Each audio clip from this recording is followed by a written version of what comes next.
معاذ اللہ، بڑی معذرت کے ساتھ میں یہ بات کہنے میں قطعی طور پر عار محسوس نہیں کرتا کہ میں اپنی قوم کی خرابی ان کے سامنے رکھ دوں. اچھا لگے تو اچھی بات ہے، برا لگے تو معاف کر کے جائیے گا. آج کل دوستوں کو کہا جاتا ہے فلاں لڑکی سے میرا افیئر ہے تو میرا ساتھ نہیں دے گا. دوست اگر ساتھ نہ دے تو پھر دشمنی ہو جاتی ہے، اور اگر وہ ساتھ دے وہ سب سے بڑا محسن. میں تمہیں کہتا ہوں ساتھ نہ دینا، دوستوں کو سمجھاؤ، ان کی اصلاح کرو. آقا نے فرمایا سچا دوست وہ ہے جب تم خدا کو بھول جاؤ تو وہ تمہیں یاد دلائے. لیکن یاد رکھنا اگر تم نے چمچا گیری اور دوست کے ساتھ لڑکیوں کے معاملے میں دلالی کرنے کی کوشش کی تو تمہارا گھر بھی محفوظ نہ رہے گا. ایک بات بتا کر گزر جاؤں، ایک مفکر نے بہت جو ہے وہ حسن کی مذمت پر کتاب لکھتے ہوئے ایک واقعہ درج کیا ہے. دو دوست ہیں، دونوں میں آپس میں بڑی محبت ہے اور دونوں میں بڑی گہری دوستی ہے. ایک دوست دوسرے کے پاس آتا ہے، کہتا ہے یار مجھے ایک سے پیار ہو گیا، کیا تو میری مدد نہیں کرے گا؟ اس نے کہا کیوں نہیں، میں تیرا دوست ہوں، تیرے لیے جان دوں گا، جہاں تیرا پسینہ بہے گا خون بہا دوں گا. اور پھر جب یہ جملے سنے تو اس نے کہا اپنے محلے کے امام صاحب ہے نا، انہی کی بیوی سے مجھے پیار ہو گیا ہے. دیکھ اب وہ امام صاحب نماز پڑھا کر فوراً گھر آ جاتے ہیں، اس لیے ان کی بیوی سے مجھے بیٹھ کر بات کرنے کا موقع نہیں ملتا، ملاقات کرنے کا موقع نہیں ملتا. اگر تو ایک کام کر کہ امام صاحب کے پاس بیٹھ جایا کر، ان سے مسئلے پوچھ کر ان کو الجھا دیا کر، اور پھر لمبا وقت ہوگا میں ملاقاتیں بھی کر لوں گا، باتیں بھی کر لوں گا، 5 وقت مجھے ملاقات کا موقع ملے گا.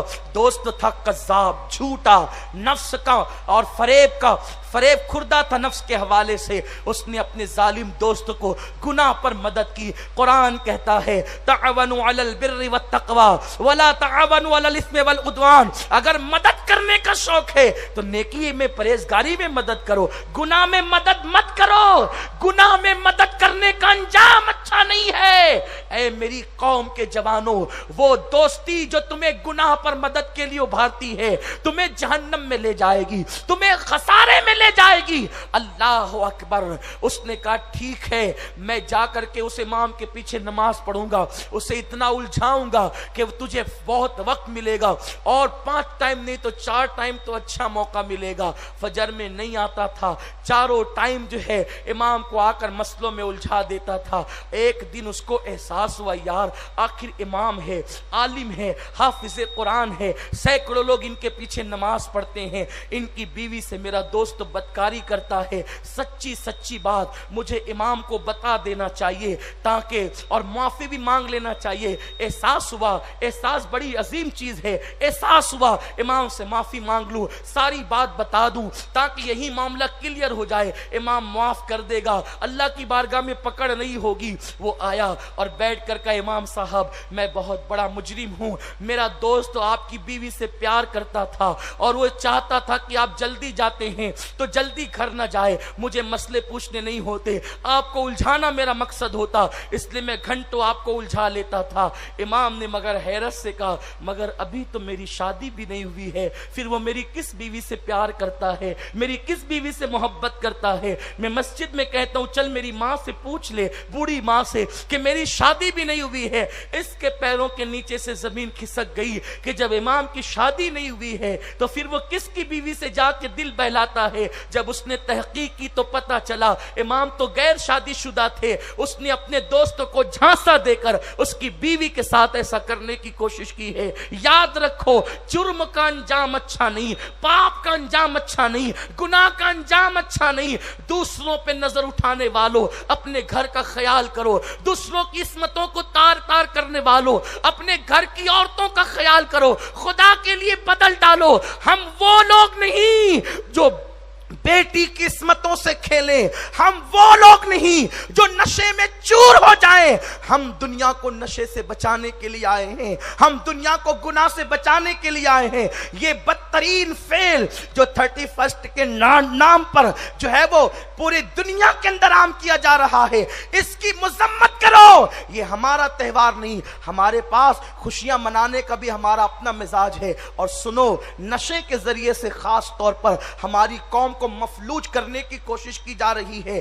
دنیا جانتی ہے جس دن مسلمان بن گیا اس دن پوری دنیا کے چپے چپے پر اسلام کا پرچم لہرے گا، اس لیے وہ تمہیں اسلام کے قریب نہیں آنے دینا چاہتے۔ کبھی شباب کے ذریعے، کبھی شراب کے ذریعے، کبھی ڈرگ کے ذریعے، نشے کے الگ الگ دواؤں کے ذریعے وہ تمہیں اتنا الجھا دینا چاہتے ہیں کہ تم اپنے نفع و نقصان کا فرق نہ کر سکو۔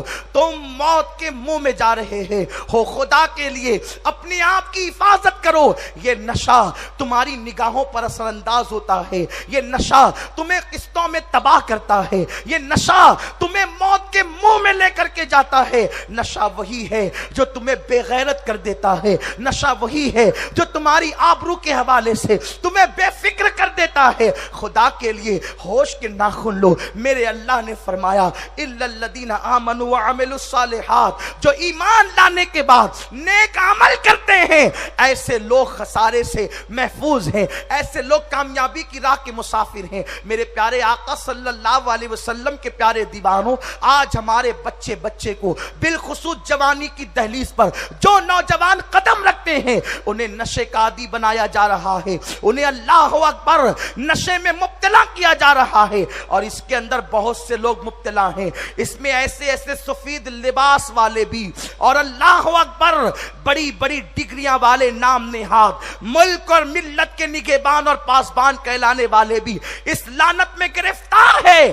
یاد رکھو، اپنے بچوں پہ نگاہ رکھو، اپنے بچوں کے حوالے سے خیال کرو، تمہارا بیٹا اٹھتا کس کے ساتھ ہے، بیٹھتا کس کے ساتھ ہے، اس کی رات کہاں گزرتی ہے۔ پہلی بات تو یہ ہے، رات کو ضائع کرنا یہ اسلام کے قانون کے خلاف ہے۔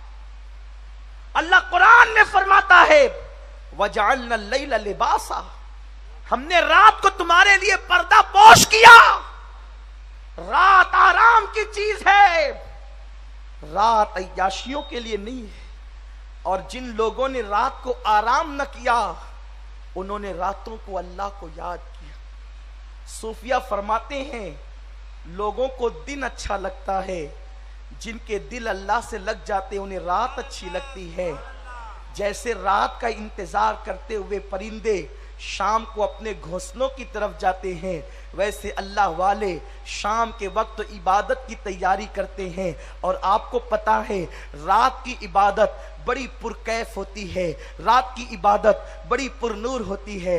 آپ جانتے ہیں نا، جب سارا زمانہ سو جاتا ہے تو میرا اللہ فرماتا ہے جو لوگ اٹھ کر کے میرے لیے عبادتیں کرتے ہیں میں ان لوگوں کی فریاد کو سنتا ہوں، ان کی دعاؤں کو سنتا ہوں۔ اور مجھے سب سے زیادہ وہ نمازیں پسند ہے جو رات کے آدھا پہر گزرنے کے بعد کی جاتی ہے۔ اے میری قوم کے جوانوں، ایک دور وہ تھا ہمارے نوجوان کی پہچان یہ تھی کہ وہ رات کو اللہ کی عبادت کرتا تھا۔ اگر آپ اجازت دے تو مجھے ایک واقعہ یاد آتا ہے، وہ عرض کروں اور پھر آپ کو بتاؤں کہ مسلم جوان کیا تھے، مسلم جوانوں کی راتیں کیسی تھی، ان کی راتوں کا عالم کیا تھا۔ ایک جنگ کے موقع پر میں اس واقعے کو اپنے الفاظ کا جامع پہنانا چاہتا ہوں۔ ایک جنگ کے موقع پر 3 مسلمان جوان رومیوں کی قید میں آ گئے۔ 3 اتفاق سے ایک دوسرے کے سگے بھائی تھے۔ رومی بادشاہ نے تینوں خوبصورت جوانوں کو دیکھا۔ اچھا، جوانی بڑی خوبصورت ہوتی، بڑی خوبصورت۔ جو قوم کے جوان گٹکا چبائیں وہ پھول کھلنے سے پہلے مرجھا جاتے ہیں۔ یہ گٹکا موت ہے، اگرچہ ہم اس کو حرام نہیں کہتے لیکن یہ موت ہے۔ سگریٹ یہ موت ہے، یہ سب تمہیں موت کی طرف لے جا رہی ہے۔ تم موت خریدتے ہو، موت خریدتے ہو۔ مجھے حیرت ہے جب ہم کسی کو سگریٹ پیتا ہوا دیکھتے ہیں کہ اپنے ہاتھوں سے اپنی محنت کی کمائی کو آگ لگانے والوں، تم کتنے عقل مند ہو، تمہاری عقل کہاں ہے؟ شراب اور ڈرگز جیسے نشے تو بہت بدترین ہے، لیکن یہ سگریٹ کیا ہے؟